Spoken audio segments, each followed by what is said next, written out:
Hello, everyone. So good to feel the divine presence here today and the presence of all of you as well. My name is Sandy Jenkins, and I am a practitioner with Spiritual Enlightenment and Truth Focus Ministry. Our acronym is CFM. So when you hear it, you'll know that that's what that means. And so I am going to say some words about wisdom today. And I want to first start out by telling you the origin of the word. The word philosophy comes from the Greek words of the first syllable philo comes from the Greek word for love, and Sophie, comes from the Greek word for wisdom. So the word philosophy itself means love of wisdom. And when we pray, we are sending our prayers to God, and God is listening to us. And when we are listening to our intuition, that is God talking to you. And I think that when we're listening to our intuition and receiving those thoughts, that is our wisdom also. Wisdom is our inner knowing. It is an emotional guidance for us as we live our lives and navigate the events that present themselves to us. And wisdom has an aspect of holistic perspective to it, with impact on others being in mind as we take actions, make statements, and live our lives.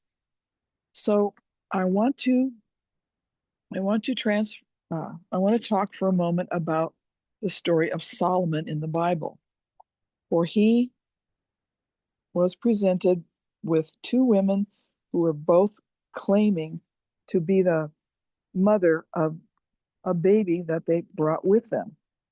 And Solomon Solomon determined who was the real mother of the baby by carefully considering the situation, by opening his heart, and also thinking logically about the viewpoint and perspective of each person there, including himself and each woman who was claiming to be the mother of this child. So when Solomon suggested his solution for the problem they had brought in front of them, there was one woman who said, no, oh no, not that. Let's just go ahead and give the baby to this other woman. That's better than what you have suggested. And so immediately he knew that this woman was the real mother, because the real mother would, of course, be most concerned with the well-being of the child. So Solomon used his holistic perspective, where he could see the viewpoint and the situation of each person and the impact on all the people, or everyone in the situation, and not just that situation, but every situation. Just briefly about the topic of wisdom that is illustrated in a couple of the fables of Aesop, like the lion and the mouse. There was a little mouse who had been captured by a lion, and this lion had a hold of its tail and was ready to eat the mouse. And the little mouse spoke to the lion and said, "Oh, dear lion, please don't eat me." And the lion said, "Well, why shouldn't I eat you?" And the little mouse said, "Well, maybe, possibly in the future, I could be of service to you, and we can be in joyous co-cooperation with one another." And so the lion carefully considered this and thought that was a wise idea. So he released the mouse, and they both of them went on their way.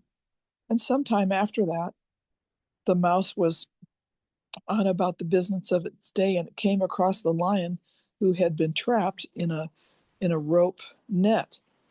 And the mouse recognized the lion and told the lion, "Oh, do you remember me? Remember when you released me?" The lion said, "Yes, I do." And the mouse said, "Don't worry, I will help you." And the mouse chewed through the bonds of the rope net that were imprisoning the lion. So that was wisdom on both their parts. The lion was freed, was grateful to the mouse, and both of them went on with their lives. And the other Aesop fable that I like to consider is the one about the boy, the man, the boy, and the donkey. A man and his son had set off to go to market, and they came across a group of people, and these people said, "Oh, why are you making that little boy walk? You should let him ride on the donkey." So the man put the boy on the donkey, and they went on their way. And very soon they met another group of people, and these people said to him, "Why are you just allowing the boy to ride and you not ride yourself? You should ride on the donkey also." So the man hopped up on the donkey, and they continued on their way to the market, presently meeting another group of people who said, "Oh, why are you both riding on that poor donkey? He is overburdened. You should get off the donkey immediately." So the man did, and the boy. And on the way, the man considered the people that he had met and what they had suggested and what happened. And he realized, well, I can just use my own wisdom to consider things in a holistic way and their impact on everyone in the situation, and then I know what to do. I don't have to listen always to other people, even though I carefully consider their thoughts. And so, those are my words of wisdom for you today.